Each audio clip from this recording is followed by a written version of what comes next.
Hi everyone, இன்னைக்கு பார்த்தீங்கன்னா நம்ம கார்த்திக் ரேவதியில் ஒரு பயங்கரமான ப்ரோமோ வந்திருக்கு. அதை பற்றி தான் பார்க்க போகிறோம். இந்த வீடியோ பிடிச்சிருந்தா லைக் பண்ணுங்கள் அண்ட் சப்ஸ்கிரைபும் பண்ணுங்கள். வாங்க வீடியோக்குள்ளே போகலாம். நேற்றுக்கு பார்த்தீங்கன்னா அந்த வெள்ளைக்கார தூரம் ஹனிமூன் டிக்கெட் அவங்க மாமியார் கொடுத்தாங்களே, அது இன்றைக்கி தான் செல்லுபடியாக போகுது. ஸோ இன்றைக்கி என்னென்னா ஃப்ளைட் இருக்குது. ஸோ எல்லாத்தையும் ரொம்ப தடபுடலாக பேக் பண்ணிகிட்டு இருக்காங்க.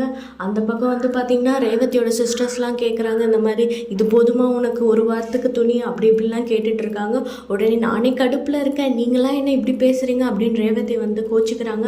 அதில் ஒரு தங்கச்சி சொல்கிறாங்க, பாவம் ரேவதி, அவளுக்கு இப்படிலாம் நம்மக்கிட்ட பேச மாட்டாளே அப்படின்ற மாதிரி ஃபீல் பண்ணிகிட்டு இருக்காங்க. இந்த பக்கம் பார்த்தீங்கன்னா சந்திரகாலா சாமுண்டேஸ்வரிக்கிட்ட போயிட்டு, அக்கா பேசாமல் நிறுத்திடலாம்க்கா, பாவம்க்கா ரேவதி, அவளோட மைண்ட் செட்டை யோசிச்சு பார்த்தீங்களா, இப்படிலாம் பண்ணுறீங்களே அப்படின்ற மாதிரி சொல்கிறாங்க.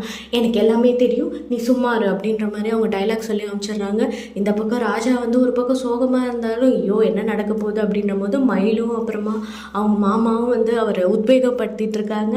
அப்புறமா பார்த்திங்கன்னா கிளம்பி அப்படியே ஃப்ளைட் ஏறி போயிட்டாங்க. போனதுக்கப்புறம் எங்கே பார்த்திங்கன்னா அங்கே ஒரு ட்விஸ்ட் இருக்குது. அங்கே என்ன ட்விஸ்ட்டுனா, நம்ம மாயா இருக்காங்கல்ல, அவங்க மகேஷ் மகேஷ் மகேஷ்ன்னு சுற்றிட்டு இருக்காங்களே, சந்திரகலா சொல்லிடுறாங்க, இன்னார் ஃப்ளைட்டில் இன்னார் ரூமில் தங்க போகிறாங்கன்னு சொன்னோடனே அதே ரூமில் இவங்களும் புக் பண்ணி தங்கிடுறாங்க, முன்னாடியே வந்துடுறாங்க. ஸோ இவங்க வந்தோடனே பார்த்திங்கன்னா அங்கே பயங்கரமான என்ன சொல்கிறது, அப்படியே ஹார்ட் செட்டப்பு, ஃப்ளவர்ஸு, பலூனு அப்படி இப்படிலாம் டெக்கரேஷன் பண்ணியிருக்காங்க. இதை பார்த்துட்டு ரேவதி, இதெல்லாம் உன் வேலையா அப்படின்ற மாதிரி கேட்குறாங்க.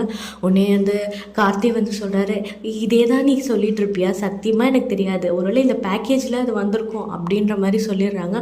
ஆனால் பார்த்திங்கன்னா மாயா இங்கே வந்ததே என்னென்னா ரேவதி மேலே கார்த்தி மேலே இன்னும் ரேவதி பேட் இம்ப்ரெஷனை க்ரியேட் பண்ணுறதுக்கு தான் எல்லாமே பண்ணிகிட்ருக்காங்க. அடுத்து பார்த்திங்கன்னா பொக்கே அனுப்புகிறாங்க, ஐ லவ் யூ அப்படின்ற மாதிரி பொக்கே.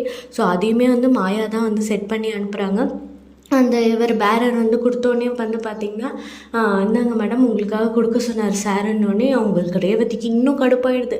அதுக்கப்புறமா இதையும் போய் கேட்குறாங்க, இதுவும் வேலை தானே. அதுக்கப்புறமா ஒரு லவ் லெட்டர் க்ரீட்டிங் கார்டு வருது, அதையும் போய் கேட்குறாங்க, இதுவும் வேலை தானே. இவருக்கு பதில் சொல்லி ரொம்ப டயர்ட் ஆகிடுது. இந்த ப்ரோமோ பிடிச்சிருக்கு. இந்த வீடியோ பிடிச்சதா லைக் பண்ணுங்கள், சப்ஸ்கிரைப் பண்ணுங்கள் ப்ளீஸ். தேங்க்யூ ஃபார் வாட்சிங்.